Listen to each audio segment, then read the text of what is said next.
Hello, I'm Patsy McCandless, and I am an artist in paper. I call it PaperSolo. No paint, no pen, no ink, only layers of exquisite papers. Papers like you probably have never known, in creations like you've probably never seen. I'd like to show you some of the papers that inspire my creations. These papers are not the ones that you are used to seeing. They're very beautifully created, handmade, and these papers are from what we call the Pacific Rim. They are made from plant fibers called kozo, which we would call the mulberry bush here. And you can see the beautiful colors and textures in each of them and why I find them so inspiring. Many people are curious about how I create a PaperSolo, and so I'm into a project right now that I thought would be fair to share with you now. Let me just drape these.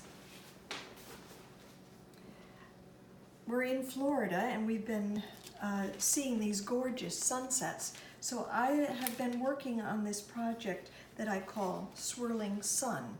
You can see that I have actually drawn my design out on tissue paper, and I keep it on tissue paper so that I can then use more tissue paper to copy out each design.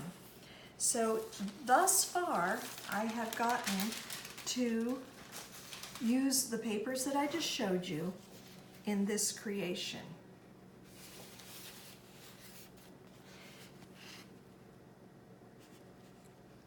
All swirling colors. Now, I'm about to get to the part where I have to figure out how I'm going to mount it and what colors I want to use in that.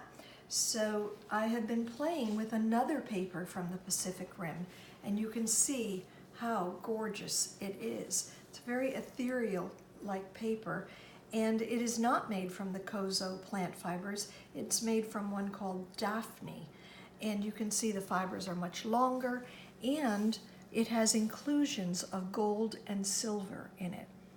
It's very beautiful paper. So if we place that on a mounting sheet, let's see,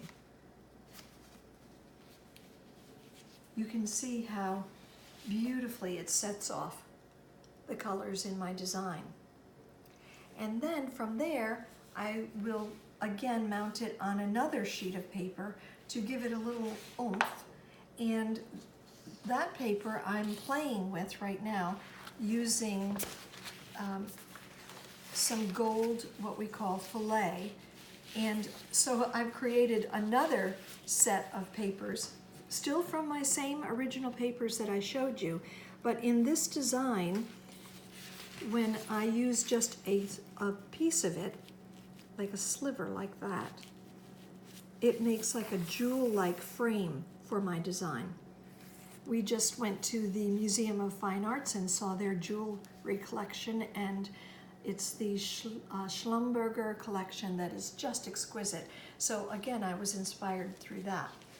So if I take what I showed you before and put that along this so that we just get a little line, it's called a fillet when you're framing, and you can see how it helps the design to pop.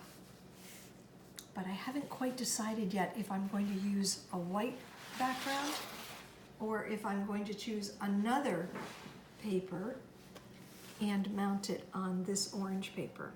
So you'll have to stay tuned and see how I come up with the way this will be finally framed. And you can go to my website, psmccandless.com, to see more of my PaperSolos. If you scroll down to the bottom of my website front page, you'll find that website. Just click on that and you can peruse all of my paper creations that are on my website. So that's my paper solo for today. I'm going back to designing again. See you soon.